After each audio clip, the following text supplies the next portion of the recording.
Welcome back to my channel, Self-Talk Soup, where we discuss how your mindset and your self-talk creates your reality. Today, I am diving into the law of assumption for love. Now, Neville taught that our assumptions harden into facts. The thoughts, the beliefs that we cultivate in our imagination end up materializing in the world around us. This is why it's imperative that the stories that cycle through your brain every day are things that you actually want to see show up in your world.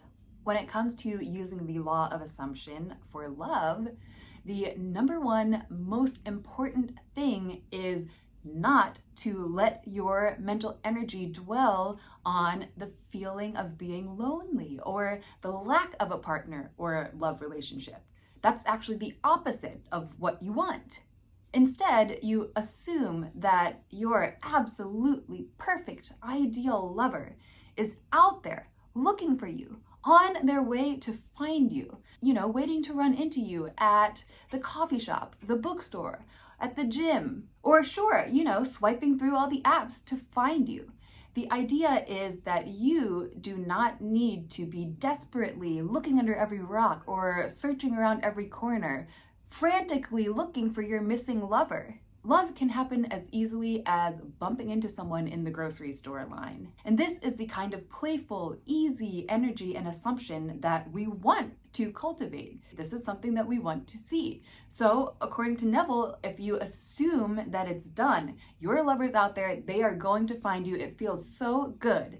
When you dwell in that state, that feeling of your wish being done and fulfilled, the 3D world has no choice but to arrange itself to meet you at that state. What you do want to do is let your thoughts, your mental conversations dwell on how it would feel when your lover finds you. The joy, the excitement, the satisfaction, the attraction. Let yourself get lost in those feelings. Daydream about them. It feels good. These are the things that we actually want to see show up in our lives. Ask yourself the question, what would it feel like to be so deeply loved and to love so deeply in return? What would it feel like to respect each other, to care about each other, to not be able to keep your hands off each other? How fun is that? Those are the things that you want to cultivate because that's what we want to see. And it feels better. Now, if you have been alone for a long time or have had your heart broken, this kind of stuff can feel really hard and far away. You might have developed some really strong negative feelings around love and negative assumptions about it. And that's okay. We are all starting from where we are, and we can work through those feelings, and we can shift and change our mental conversations to support the assumptions and the beliefs about love that we actually want to see. I am a dweller and a ruminator, and I have been down the heartbreak rabbit hole more than once. I know how easy it is to cry and rage and to come up with thousands of insults and to keep that fuel, that rage, that sadness burning. In a way, it helps you feel close to that ex. It keeps that relationship alive a little bit, but it's doing yourself a disservice. However, rage and sadness are valid feelings. And when you feel them, it's important to give them place to go, because if you try to shove them under the rug, they will pop out somewhere else. Something that helps is giving these feelings an outlet outside of your brain. So if you have some choice words for your ex, put it in a letter, not to send, but just to get it out of your head. It can be mean, it can be nasty. Just let those feelings have room and a space. Let those feelings out. And you might want to write a letter to love itself, which sounds a little crazy, but if you feel like you've been ignored by love or beaten up by love, or otherwise just have a bunch of choice words for love itself, it's also valid. And you can also give those feelings a place to go to get them out of your body and out of your system. You can add to the letters if more comes up, or you can burn them in a safe manner. Whatever it feels good for giving these feelings an outlet and moving them through your system and your energy. And that's an important part of feeling your feelings so that you can clear out your energy so you can change what's going on in your mental conversations. But dwelling in these states any longer than absolutely necessary is doing yourself a disservice. First of all, physically, sadness and anger produce cortisol, which is a stress hormone that doesn't do any good for your body or your brain. Long-term exposure can damage your body and brain. Second of all, when you dwell in these states and wallow, this is taking precious, limited time and energy and wasting it on a loser ex or just feeling butthurt about love. This is energy that you could be putting towards cultivating things that you actually want to see show up in your life. When you are in a place to direct your energy and your thoughts towards cultivating things that you want, start visualizing your absolutely perfect lover.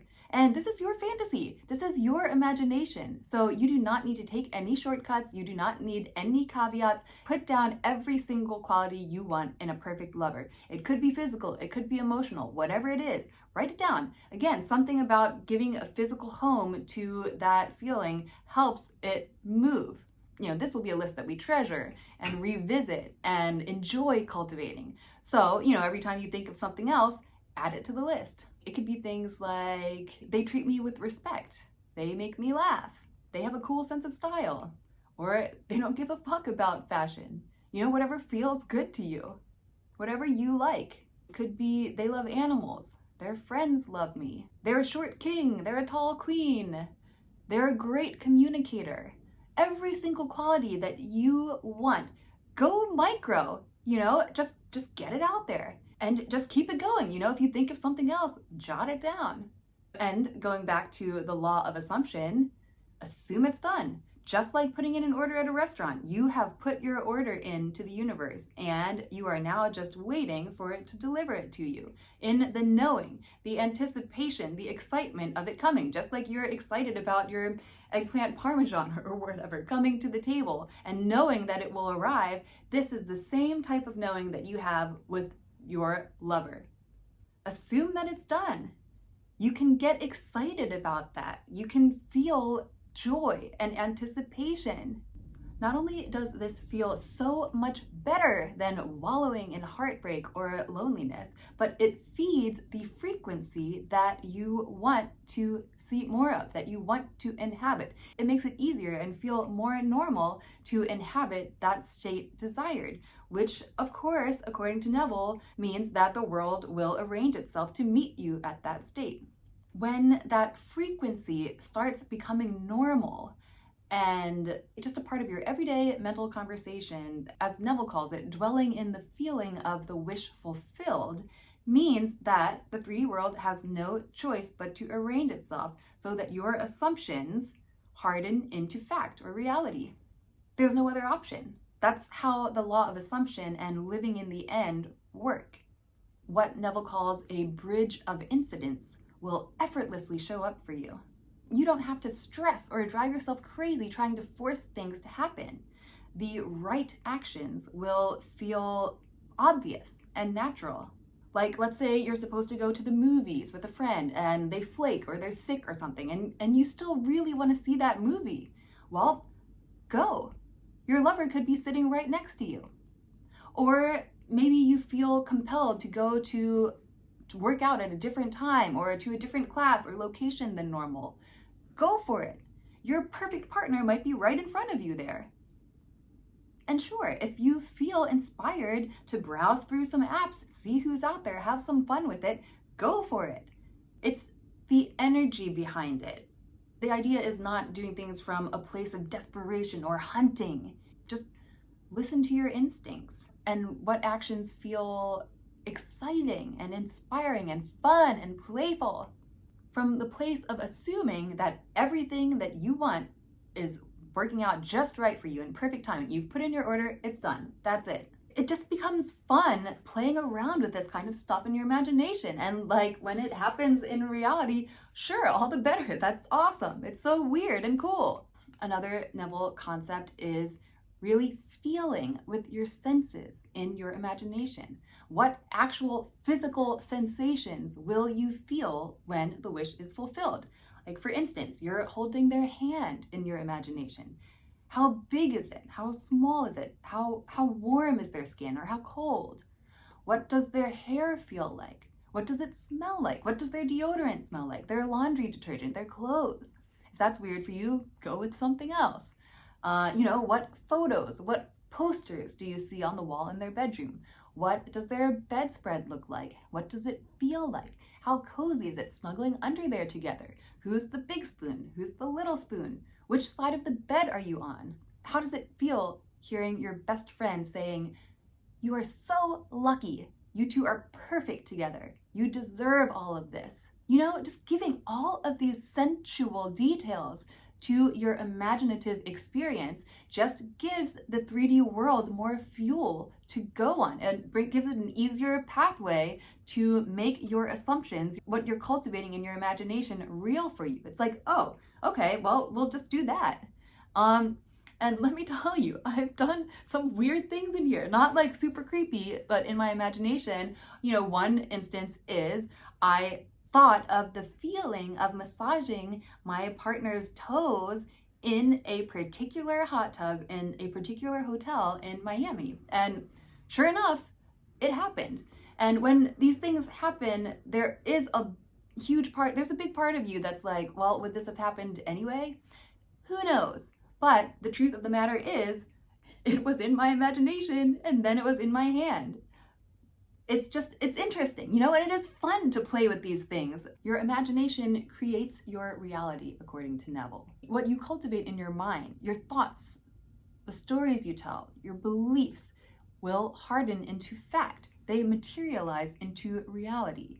So knowing that exactly what you want, who you want, it's happening for you. You put in the order, it's done. That assumption is set.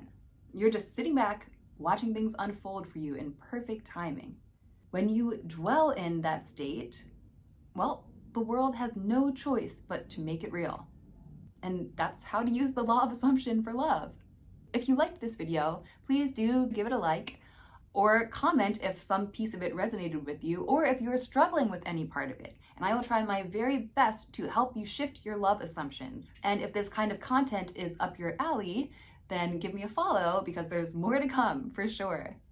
Thank you so much for watching, and I will see you next time.